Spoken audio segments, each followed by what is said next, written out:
everyone, I am Dayo Lujomo. Welcome to Morning Briefing on Aspheric TV. I am not less happy because I have with me, of course, Uncle Mustilala. I'm actually waiting for you to complain. No complaint. Oh, no I don't have complaint. any complaint today, so God. you got it right. So. Okay, right now, top happenings making headlines on the front page of Nigeria's national newspaper today. I'll begin with The Punch. According to The Punch, 52 persons have been killed in separate attacks on communities in Plateau and Niger states, while 18 persons were confirmed killed after gunmen attacked the Ncha community in the Bassa local government area of Plateau State. Gunmen on Wednesday attacked two communities in Niger State and killed 34 persons. The Guardian. After 222 days and economic losses of about 546.5 billion naira, the federal government has finally lifted the ban on Twitter operations in Nigeria. The Guardian reports that the lifting of the suspension was announced yesterday via a statement by the Chairman Technical Committee Nigeria and Twitter Engagement and Director General National Information Technology Development Agency NITDA, Kashifu Inuwa Abdullahi. Vanguard.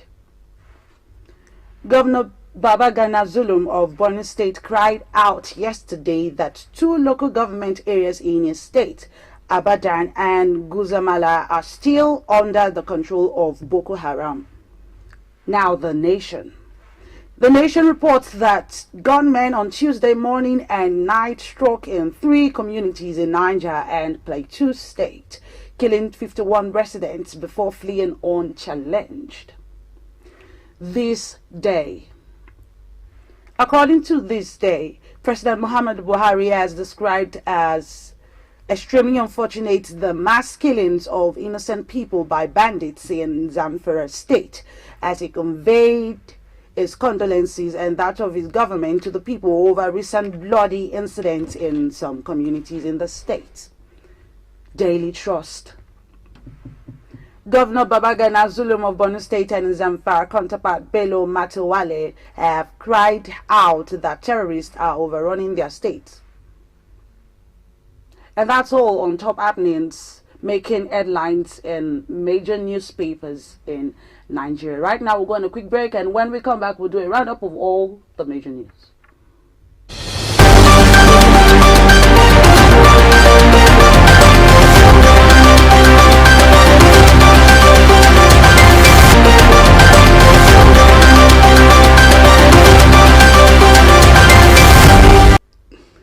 Okay, before we begin on the roundup, Uncle Musti, going through the headlines, the top happenings I just dished out before going on a quick break. What do you find so interesting? I mean, there's so many interesting things there.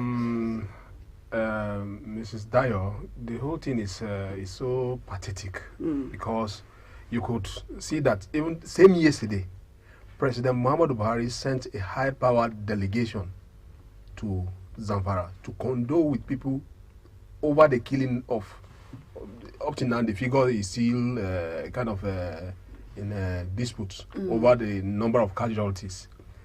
The people, that is the main people, the locals, the people affected, they are saying that over 200 were killed. The government of Zamfara is saying only 64 were killed. So you could see that same yesterday, high-powered delegation sent by President Muhammadu Buhari to Zamfara, led by the National Security Advisor and some other Minister of Defense and some others. They were there. And another report now came of over 52 being killed in Bassa in Plateau and some communities in Niger State. Niger State, unchallenged. Mrs. Dayo, the whole thing is becoming too annoying and so disturbing. People, life that is sacrosanct. Life doesn't have any meaning in Nigeria right now at the moment. People you could walk from your house to say, okay, you are going to Kaduna, and along the way, whether you are coming back alive, nobody know.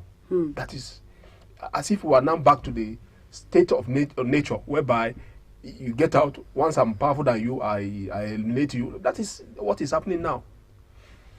A lot of people, even stakeholders, have called on President Muhammadu Buhari that look, if you cannot do this thing, let's seek support from the international community to assist us. But well, that is the part among all these things, that there is nobody that will be happy, that life has no meaning. So from all the headlines, the aspect that really disturbing most is the part of the killing.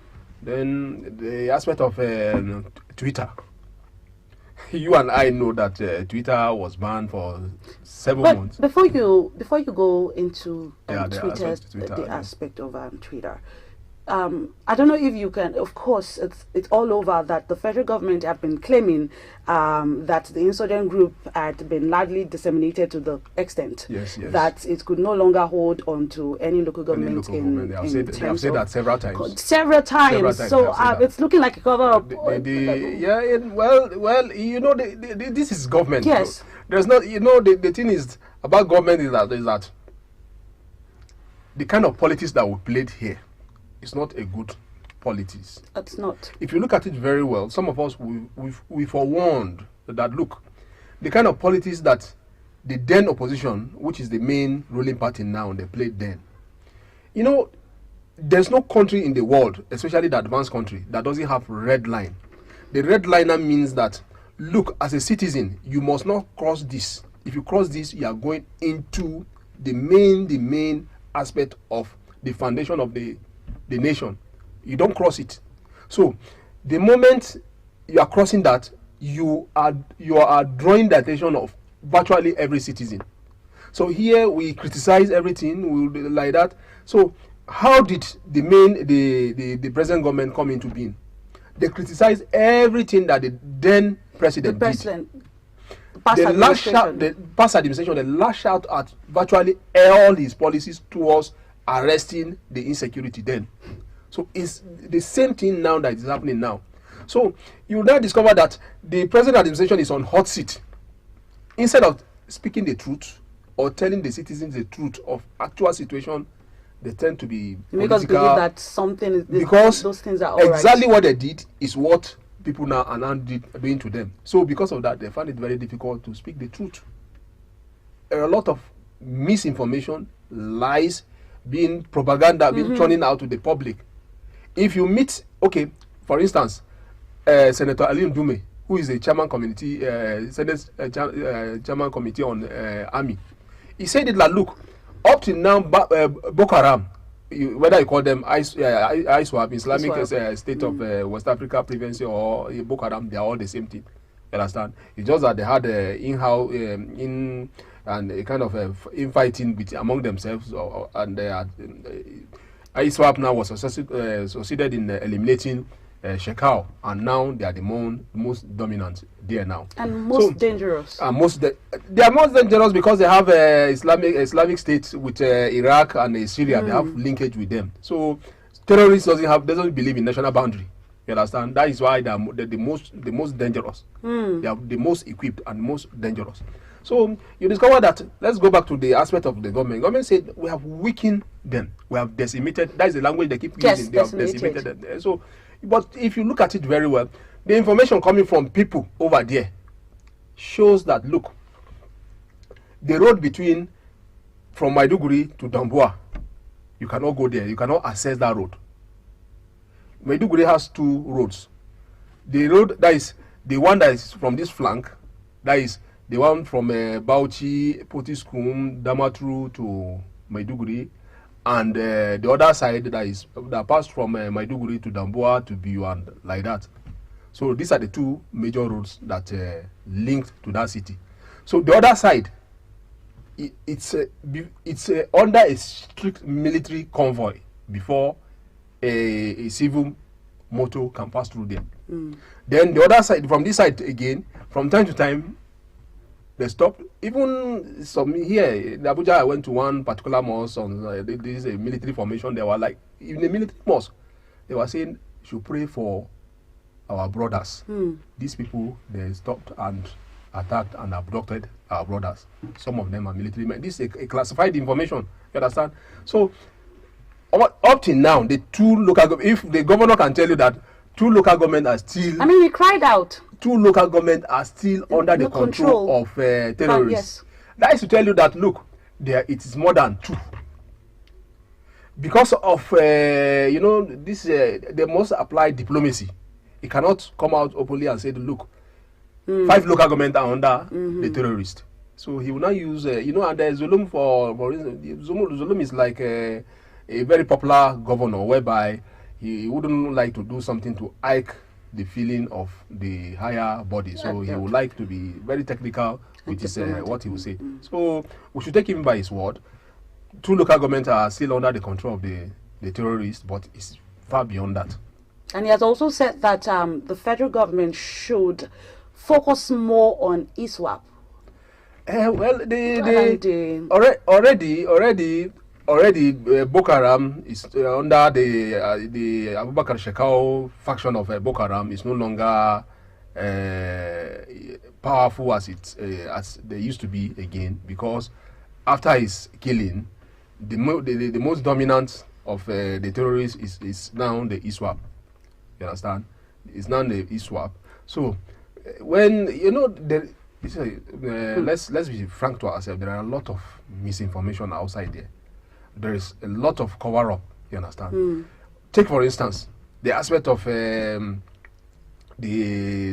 amnesty to the terrorists. You are still at war. You are saying you are granting amnesty to terrorists. Spending billions of taxpayers' money. Billions of taxpayers' money are being spent on this to rehabilitate these terrorists in Gombe. Up to now, the communities in Borno are refusing to accept the ex-terrorists into their that is to tell you that their integration is a problem. So government is keep on spending billions to say, okay, we are granting them amnesty. The amnesty shouldn't be an end itself. It should be linked to a particular result. Are they helping in the fighting of the terrorists? That's it. Are they providing the necessary information that will lead to the defeat of these terrorists? So you understand, although in government you cannot quantify the money you spent. You cannot quantify. It's not like in a private business whereby you put in 1 million, then at the end of the day you get 1 million back in return. Here we are not talking about that kind of benefit, but they should be able to at least be truthful to Nigerians. Amnesty, you are spending billions. Terrorism still continues. 2 local governments still under the mandate of the terrorists. It means it undermines the sovereignty of Nigeria. That's what it means, is that 2 local governments out of Nigeria, Nigeria doesn't have control over it. It's completely in the hands of some non-state actors. That's what it means. So it's a very terrible situation. Our own is just to see, to watch. You guys are in the media. You also used to put the truth before the government, and the government, if they like, they take to it. So Governor Zulum has said it, that look, government should place emphasis on ISWAP. How do they place emphasis on ISWAP? What they are doing that is not right, they should review it. They should review the aspect of this repentance, amnesty to the terrorists. You are giving amnesty at the time the war is still on. And these same people that you now pamper them. Government is pampering the terrorists. Whereas the victims of these terrorists, they are languishing in IDP camps. I hope you understand what I also think is that it's not that, I think on our part, we are the one making everything more difficult.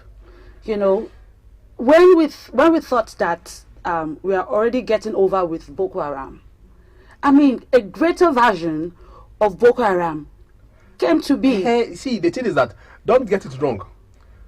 Boko Haram, they only had leadership problem. ISWAP, Boko Haram, all of them, they are the same. You understand? They only have leadership Tozu in 2016 that led to two factions, that is Shekau's faction and the Al-Barnawi faction.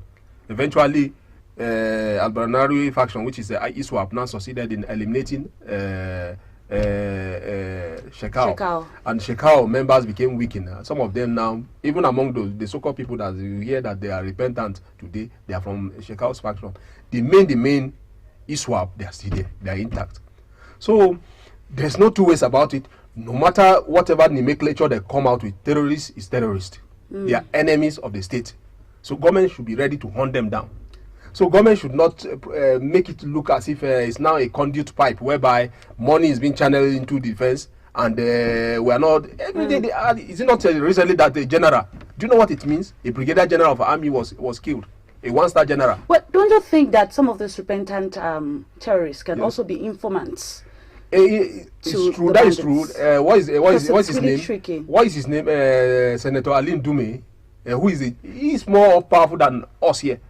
He's the Senate Committee Chairman on Army. He said it that towards last year, I think around September last year, a colonel was killed, a brigade command and a battalion commander that was killed. He now said that look, one of the terrorists provided the information that led to the attack on the convoy. So it means, see, Dayo, we should be sincere to ourselves. A lot of misinformation, a lot of things. People are now somehow fed up with what the government is doing. They appreciate the government because they have been able to push back these terrorists and confine them to one particular place, which is in Borno there. Not even up to Yobe, but once in a while they now shoot out, go to Yobe, shoot rocket here and there and kill people and there. So it's at least government has done to some extent. They have done a great job. But we still commend them that yes, do more. Do more. We have tried, but please do more. So that comes to the part, the role that the media people, the press people like you people are supposed to play. You understand? When you compromise with the fact, you are not. It means you are derelicting from your role as a media. Media don't respect. Don't be a respecter of any authority. Yours as a fifth realm of the estate, yours is to tell the government the truth. Tell them the truth. You have done well, but a lot need to be done. Well, finally, Nigerians will be able to log into their Twitter handles after 7 months, 222 days. Dayo. I feel somehow sorry for our nation. You understand? You see, this morning I was watching National Geo Wild, and I saw something. And now it touches me. You could see how animals in the zoo, how these Americans are tending to the animals in the zoo, attending to them, care for them. But look at us here. Okay, based on the report, how much was lost due to the Twitter ban?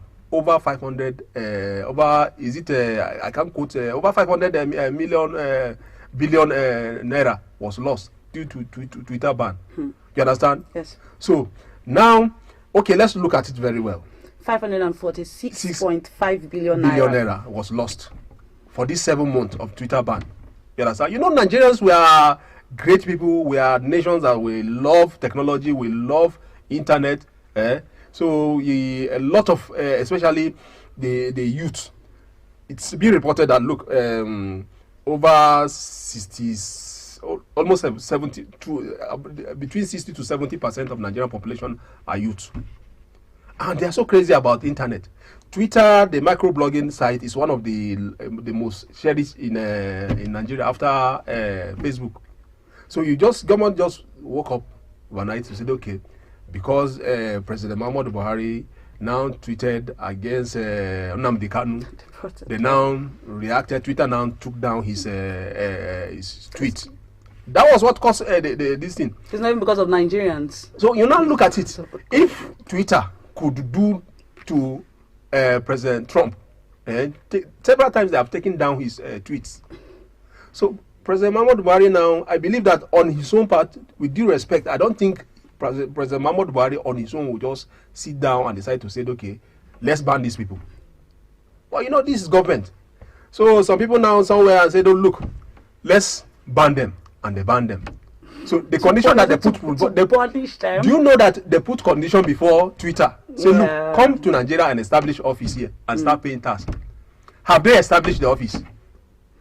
They have not. It's the government that is telling you that yes, they have agreed that they will set that's up. what the government. Yes. So his government is saying that look, these people they have agreed that they will set up an office here, of which they have not set up an office. You understand? Let's learn to do things the right way, like civilized people.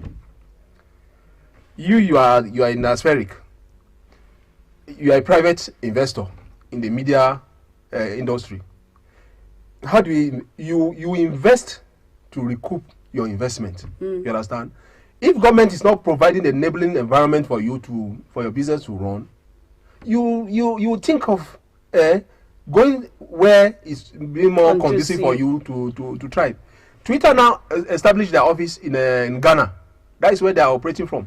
So you understand? So here businesses are complaining that look, there are obnoxious levies that were being taxed in Nigeria here. A lot of businesses have moved to Ghana. You understand? So they are there and they are saying they should come here and establish their office. Would they come? No, let's be sincere ourselves. Would they come? Okay, that apart. Nigerians again, there was Twitter ban. You could see Nigerians they now came with VPN to circumvent the process, and they were still tweeting. You could think that it's ordinary citizen that ordinary Nigerians. Many people in the government. Even people in the government, they were still using VPN. And I'm so sure. To well, I don't have proof yet, but no. Some of those people that implemented that. See, Dayo.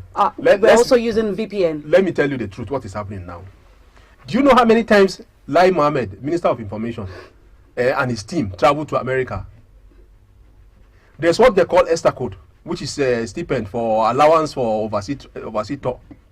They will still collect it. So you see, government is when people are complaining that the government here is too bogus, government here drain the resources. Our kind of government that we run drain resources a lot. It's true that way. Twitter was banned. It's just unfortunate that look, nobody will now put them into scrutiny to say, okay, when you ban Twitter, over 500 billion naira was lost. Come, let's check this thing. What happened? Have you achieved the aim of the Twitter ban? At the end of the day, they will get away with it. Nobody will be sanctioned. So Lai Mohammed several times traveled to America, all in the name of saying he's negotiating with Twitter. So these are some of those processes that we need to check. So next time, before government will slam a company that they don't have control over their activities, they should check within themselves. Such rash decision, to me, is rash decision. You just get up overnight, you say, okay, I'm slamming you with ban. At the end of the day, businesses suffered. It's not about the individuals, Nigerians that tweet. It's about how businesses use Twitter as a springboard to sell themselves to the outside world. So throughout that period of 7 months, it goes down. So it affects the businesses, and over 500 billion was lost. And we will just move on like that. A lot of things is wrong.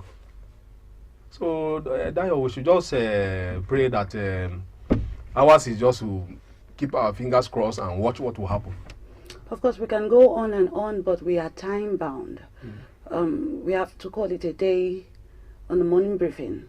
Thank you so much for staying with us. I remain Dayo Lujuwon. And I remain Mustafa Abdul Malik. Don't forget to subscribe to our YouTube channel and follow us on all our social media handles. Thank you.